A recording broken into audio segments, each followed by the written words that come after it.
السلام علیکم ورحمۃ اللہ وبرکاتہ۔ قرآن وظائف کی طرف سے آپ سب کو میرا سلام۔ آج جو میں آپ کے ساتھ شیئر کرنے کے لیے جا رہی ہوں وہ ہے ناممکن کو ممکن بنانے کی دعا۔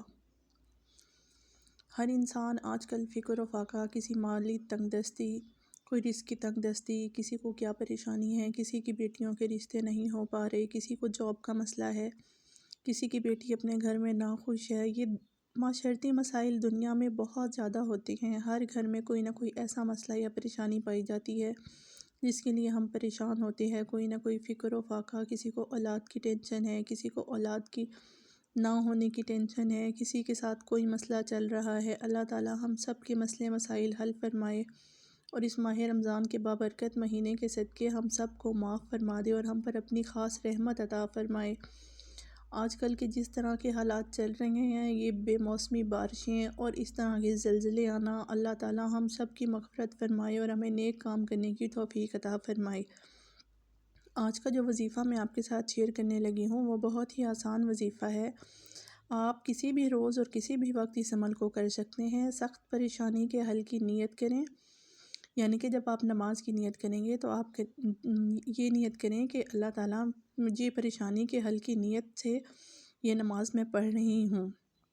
آپ نے کرنا یہ ہے کہ 2 رکعت الگ نماز ادا کرنی ہے، الگ الگ سلام کے ساتھ، یعنی کہ 2 رکعت آپ نے پہلے پڑھنی ہے، 2 رکعت نماز نفل آپ نے ادا کرنی ہے، اور پھر اس کے بعد 2 رکعت نماز نفل آپ نے الگ سلام کے ساتھ ادا کرنی ہے، یعنی کہ کل 4 رکعت نماز ادا کرنی ہے، الگ الگ 2 رکعت۔ پہلی رکعت میں سورۃ فاتحہ جب آپ پہلی رکعت پڑھیں گے، اس میں آپ پہلی رکعت میں سورۃ فاتحہ پڑھنے کے بعد 11 مرتبہ سورۃ اخلاص یعنی قل هو اللہ احد پڑھیں گے۔ پھر اس کے بعد جب آپ دوسری رکعت پہ آئیں گے تو اس میں آپ نے سورۃ فاتحہ کے بعد 21 مرتبہ سورۃ اخلاص پڑھنی ہے، اور پھر آپ نے سلام پھیر کے 2 رکعت نماز نفل ادا کر لینے ہیں۔ پھر اس کے بعد دوبارہ سے آپ نے 2 رکعت نماز نفل کی نیت کرنی ہے۔ پھر آپ نے تیسری رکعت میں، یعنی کہ دوسری رکعت کی پہلی رکعت ہو جائے گی، تیسری رکعت میں سورۃ فاتحہ کے بعد 31 مرتبہ سورۃ اخلاص پڑھنی ہے، قل هو اللہ احد، یعنی کہ 31 مرتبہ آپ نے پڑھنا ہے۔ اور پھر جب چوتھی رکعت میں آپ جائیں گے تو سورۃ فاتحہ کے بعد آپ نے 41 مرتبہ سورۃ اخلاص پڑھنی ہے، اور پھر نماز ادا کرنے کے بعد 51 مرتبہ درود شریف آپ نے پڑھنا ہے۔ پھر سجدے میں چلے جانا ہے، پھر سجدے کی حالت میں 100 مرتبہ یا اللہ پڑھنا ہے آپ نے، یا اللہ، سجدے کی حالت میں۔ اور پھر آپ نے نماز کمپلیٹ کر کے اللہ کے حضور دعا کرنی ہے۔ عمل کی مدت ہے جب تک آپ کی مراد حاصل نہیں ہو جاتی، یعنی کہ آپ جس مقصد کے لیے بھی یہ وظیفہ کر رہے ہیں، یہ نماز پڑھ رہے ہیں، جب تک آپ کی وہ مراد حاصل نہیں ہو جاتی تب تک آپ وقفاً فوقتاً یہ نماز ادا کر سکتے ہیں۔ یہ آپ کسی بھی روز اور کسی بھی وقت کر سکتے ہیں، ضروری نہیں کہ کسی نماز کے ساتھ آپ یہ ادا کریں۔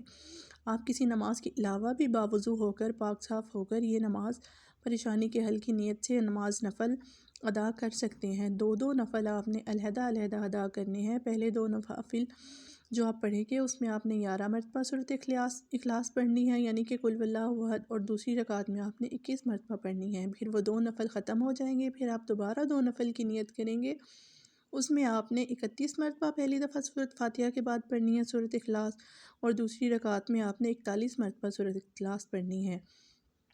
تو جناب آپ اس تصویر کو بھی دیکھ کر اندازہ لگا سکتے ہیں، بہت ہی آسان طریقہ ہے، اس میں بیان کیا گیا ہے، لکھا ہوا ہے۔ انشاءاللہ تعالی اللہ تعالی ہم سب کی مشکل پریشانیاں آسان فرما دے، ہمارے والدین کو اللہ تعالی نیک اور صحت عطا فرما۔ یا اللہ ہمارے والدین کی مغفرت فرما دے، جن کے والدین اس دنیا سے جا چکے ہیں ان کی مغفرت فرما دے، اور جو زندہ سلامت ہیں ان کو صحت والی لمبی زندگی عطا فرما، ہماری اولاد کو نیک فرما دے یا اللہ۔ اور اس ماہ رمضان کے بابرکت مہینے کے صدقے ہم سب کو نیکیاں کرنے کی توفیق عطا فرما اور برائیوں اور گمراہیوں سے بچا یا اللہ۔ مرتے وقت کلمہ پاک نصیب کرنا یا اللہ، اس دنیا سے مغفرت کے بعد ہی اٹھانا یا اللہ، ہم سب کے گناہ معاف کر دے اور ہمیں نیک اعمال کرنے کی توفیق عطا فرما۔ اگر آپ کو میری ویڈیوز اچھی لگتی ہیں تو آپ اپنے فرینڈس کے ساتھ، اپنی فیملی کے ساتھ ان کے ساتھ شیئر کریں، تو یہ ایک صدقہ جاریہ ہے، تاکہ نیکی کی اس چین میں ہم سب ایک دوسرے کے ساتھ جڑتے چلے جائیں، کیونکہ مرنے کے بعد انسان ایک ایک نیکی کا محتاج رہے گا۔ اگر آپ کو کوئی بھی اچھی بات پتہ لگتی ہے تو اسے دوسروں کے ساتھ ضرور شیئر کیا کریں۔ یہ ایک صدقہ جاریہ ہے۔ ہو سکتا ہے کہ آپ کی زبان کوئی میرے منہ سے نکلا ہوا لفظ پڑھے تو اس کا مجھے بھی ثواب ہوگا، آپ کو بھی ثواب ہوگا، اور اس طرح ہم ثواب میں برابر کے شریک ہو جائیں گے۔ اللہ تعالیٰ ہمارے سے ایسے اعمال کرائے جو مرنے کے بعد ہمارے لیے صدقہ جاریہ بنے۔ اللہ تعالیٰ ہم سب کی دعائیں قبول فرمائے، مجبور دلوں کی، مجبور ماؤں کی دعائیں قبول فرمائے۔ آمین ثم آمین یا رب العالمین۔